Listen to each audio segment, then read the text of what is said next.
How's it going, everyone? As always, God bless you. Thank you for being here. I'm Gage, and this is Candy Coral Aquatics.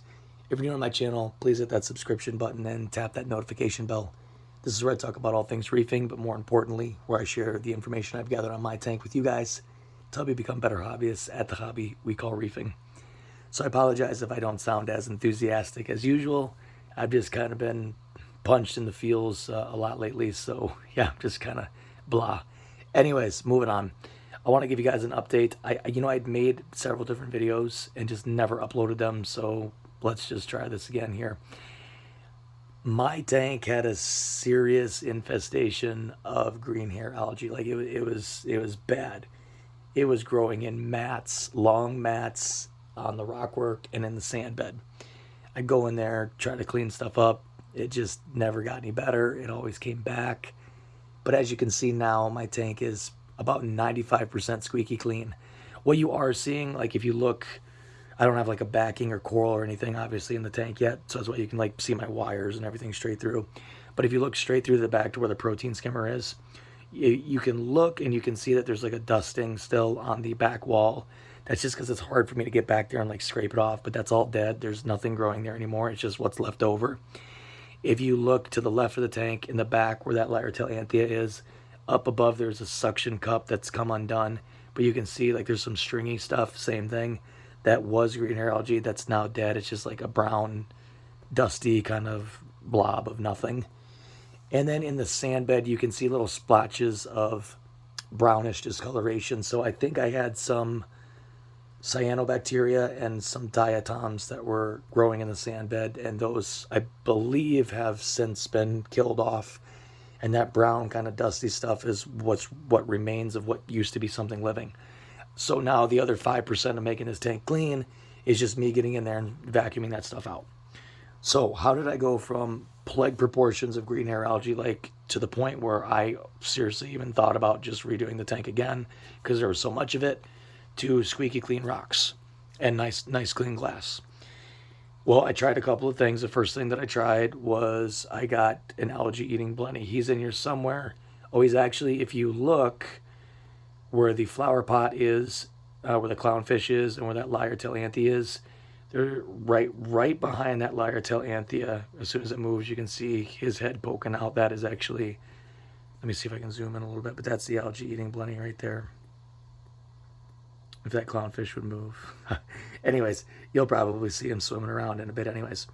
So I added an algae eating blenny. And he did a pretty decent job, but obviously there was so much algae in here that it wasn't going to solve my problem. Now that there is absolutely no algae in the tank, I've been feeding him nori sheets, just green algae sheets, and he's loving them.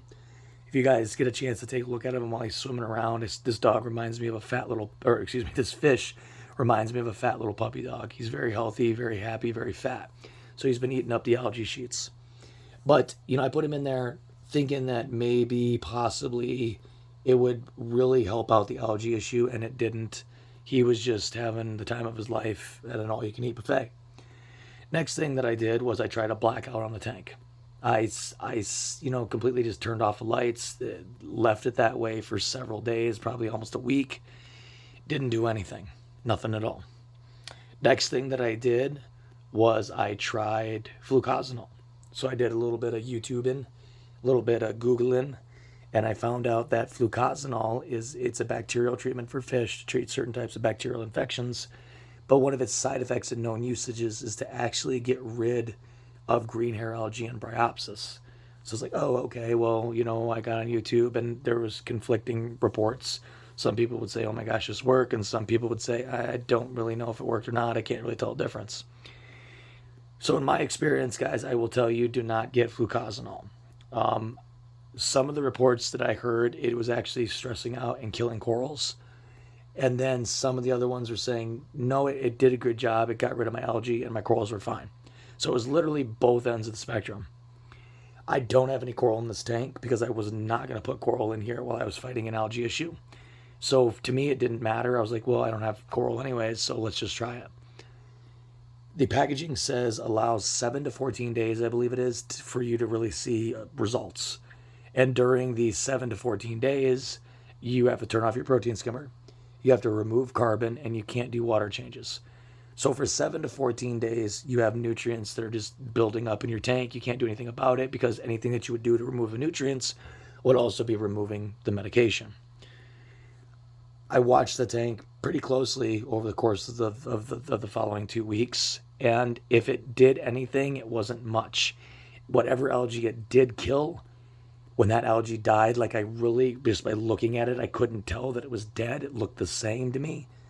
And any algae that did die, all it did was release the nitrates and the phosphates that it had consumed from the water back into the water, thus promoting more algae growth. So long story short, don't waste your time and effort with flucosanol.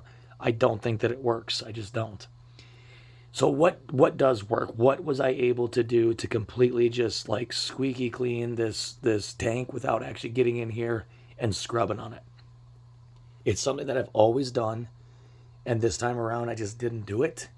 And I really truly believe that's why I had the issues I did. And it's not dosing bacteria. So I don't care if you're starting with live rock or if you're starting with dry rock. I really think everybody should dose bacteria. So the bacteria is your main source of filtration. Okay, it's not the rock, it's not the sand. The rock and the sand are just places where the bacteria lives and breeds. But it's the bacteria that's responsible for cleaning your tank. So what I ended up doing was I added, oh gosh, what was it called? It was by Brightwell Aquatics, Microbacter Clean. Now there's two different brands. There's Microbacter 7, and then there's Microbacter Clean. Each one does something a little bit different. So depending on what you have going on in your tank, research to see which one's best for you. The Microbacter Clean is a blend of bottled live bacteria that does a few different things, but mainly it goes after green and brown algae. It does take a few weeks for it to do anything because it's bacteria. It's got to colonize and do its thing. But as the weeks progressed, this is where I'm at now. I have not done a single water change on this tank. Not a single one. I have only topped off the evaporation. That's it. That is it. The only nutrient removal that I have is my protein skimmer currently. That is it. As a matter of fact, I'm still not running carbon on this, and I bet you if I pulled out my sponges, they'd be completely filthy. So the tank looks fantastic for not doing any water changes, not getting in here and cleaning anything by hand. I mean, nothing on my part except adding that bacteria. The second thing that I did was I added a multitude of different pods. So copepods come in all forms of shapes and sizes, right? And different species, if you will. So for the remainder of the time, I'm going to be calling them pods because there's lots of different kinds. I went to bulkreefsupply.com and I looked up what they had for pods, and Algae Barn works with Bulk Reef Supply. And I ordered through Bulk Reef Supply from Algae Barn the Galaxy Pods jar. And basically what that is I believe it was 5 or 6 different types of pods in the same container that you can just dump right into your tank, seed your tank with. Now, pods will eat film algae and algae of all sorts before they actually have a chance to really grow and take over, before they become visible. So like while they're still kind of like itty bitty or even like microscopic, the pods will munch them down and prevent them from growing. The next thing that pods do is they actually go after and eat diatoms, so the brown stuff in your sand. So between the bacteria and the pods, I really have to give it to the bacteria, to be honest, because the bacteria, the bottled bacteria had like pretty much all but removed my algae, and that was before I added the pods. Then I went ahead and added the pods for some biodiversity in the tank, because you want to have a very biodiverse ecosystem. But I do believe that the pods help, and it is a known fact that they do eat algae and diatoms. Now, after all that was done, I believe I had some red slime, some cyanobacteria form in the sand bed, and that's why if you look at the sand bed in certain spots, it's still kind of brown because that's what's left of whatever it was. I believe that's the die-off, so now it's this brown, dusty stuff in the sand bed. I just need to get in there and aerate the sand bed and, suck some stuff out, do some manual labor, and it'll go away. But sometimes you got to be careful because sometimes the solution to one problem can sometimes bring upon another problem. And the reason is when you're cycling a tank, there's not a whole lot of diversity in the tank, okay?